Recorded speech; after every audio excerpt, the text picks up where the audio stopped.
এটা হলো মুর্শিদাবাদের ফারাক্কা ব্যারেজ। আর এখান থেকে 120 কিলোমিটার দূরে রাজবাড়িতে হবে আমাদের পদ্মা ব্যারেজ। চলেন তো দেখি বাংলাদেশের একটা মহল কেন এই ব্যারেজটার পিছনে লেগে আছে। বাংলাদেশের ভিতরে থাকা এই মহলটার কথা হলো 1996 সালের গঙ্গা পানি বন্টন চুক্তি একটা সফল চুক্তি। কারণ এই চুক্তিটাতে সাইন করেছে স্বয়ং শেখ হাসিনা। গঙ্গা নদীর টোটাল শাখা উপশাখায় ভারত প্রায় 300-র বেশি বাঁধ দিয়ে রেখেছে। জি হ্যাঁ, 300-র বেশি বাঁধ। এবং কয়েকটা নাম যদি বলি, উত্তরাখণ্ডের ভীমগদা ব্যারেজ, উত্তরপ্রদেশের বিজনোর, নারোরা, লাভকুশ এবং মুর্শিদাবাদের ফারাক্কা।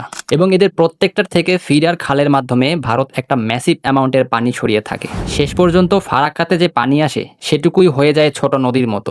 এরপর এখান থেকেই পরিমাপ করে শুকনো মৌসুমে বাংলাদেশকে দেওয়া হয় শুধু 35,000 কিউসেক পানি। মানে ড্রাই সিজনে যে সামান্য 50% পানি দেওয়ার কথা তার থেকেও কখনো কখনো কম দিচ্ছে। সেটা দিচ্ছে শেখ হাসিনার আমলে করা গঙ্গা চুক্তি থেকে। অথচ অন্যান্য দেশের নিয়মে, যেমন পাকিস্তানের সিন্ধু নদীতেও পুরো নদীটার হিস্সা থেকে আন্তর্জাতিক পানি ভাগ করা হয়, কিন্তু এখানে শুধু ফারাক্কা পয়েন্টেরই হিসাব ধরে করা হয়। 75 সালে এরকম যখন পদ্মার পানি বন্ধ করে দেওয়া হয়, এরপর দেখবেন 77 সালে জিয়াউর রহমানের সাথে ভারত একটা 5 বছর মেয়াদী এগ্রিমেন্ট করে, যেখানে তারা শুকনো মৌসুমে পদ্মায় 60% গ্যারান্টি পানি, অতি খরা হলে 80% পর্যন্ত পানি দেওয়ার কথা রাখে। তার মানে এখন আমাকে বলেন, এরকম শক্ত কূটনীতি ভালো নাকি আরেকটা মহলের কথা ভালো, যারা বলতেছে বাংলাদেশ পদ্মা ব্যারেজ না করে চুপচাপ বসে থাক? তাহলে ভারতের কথা মতো জাস্ট 96 এর গঙ্গা চুক্তি নবায়ন করেই ওদের উপর পুরোপুরি ডিপেন্ডেন্ট থাকবে।